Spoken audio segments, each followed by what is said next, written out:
안녕하세요. 절세 전문기업 MG세무조사 컨설팅입니다. 모든 소득에는 세금이 있다라는 과세원칙에 따라 타인으로부터 무상으로 재산을 이전받은 경우 증여세라는 세금을 납부해야 합니다. 이때 상증세법에서는 부모, 자식, 배우자 등 특수관계인 간 증여시 일정액을 공제해주고 있는데요. 이것을 증여재산공제라고 합니다. 증여재산공제를 미리 활용할수록 증여세를 줄일 수 있기에 미성년자 증여를 일찌감치 계획하시는 분들도 많습니다.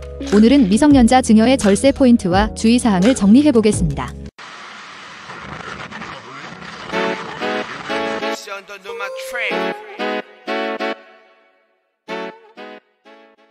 증여재산공제는 배우자 6억 원, 성인 자녀 5천만 원, 미성년 자녀 2천만 원, 기타 친족 1천만 원으로 적용되는데요.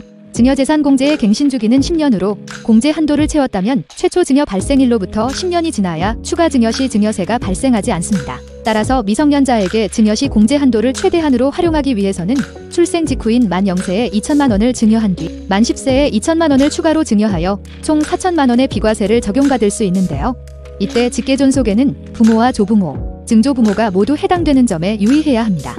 만약 조부모가 미성년 손자에게 최초로 2천만 원을 증여했다면 증여일 기준으로 10년 이내에 부모가 증여하는 금액에 대해서도 증여세가 발생하는 것입니다.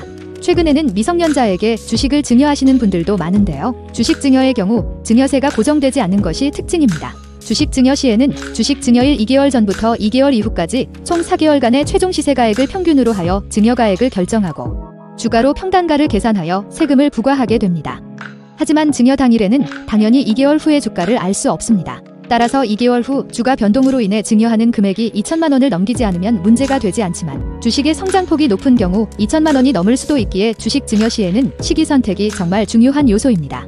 만약 미성년자 자녀에게 주식을 증여하고자 한다면 증권계좌 개설이 필요한데요. 계좌 개설 시 필요한 서류에는 부모님의 신분증, 기본증명서, 자녀의 도장, 주민등록초본, 가족관계증명서 등이 있습니다. 최근에는 많은 증권사들이 비대면 계좌 개설 시 수수료 면제 혜택을 적용해주고 있는데 미성년자는 증권계좌 비대면 개설이 불가하므로 특별히 원하는 증권사가 있다면 해당 증권사로 직접 방문하여 개설하셔야 합니다. 또한 주식계좌 개설 후 증여를 했다면 해당 월이 속한 달부터 3개월 이내에 과세당국에 증여 사실을 신고해야 하는데요. 미신고 시 차명계좌로 간주되어 이자, 배당 소득세가 부과될 수도 있으니 유의하시기 바랍니다. 다음에도 유익한 영상과 함께 찾아오도록 하겠습니다.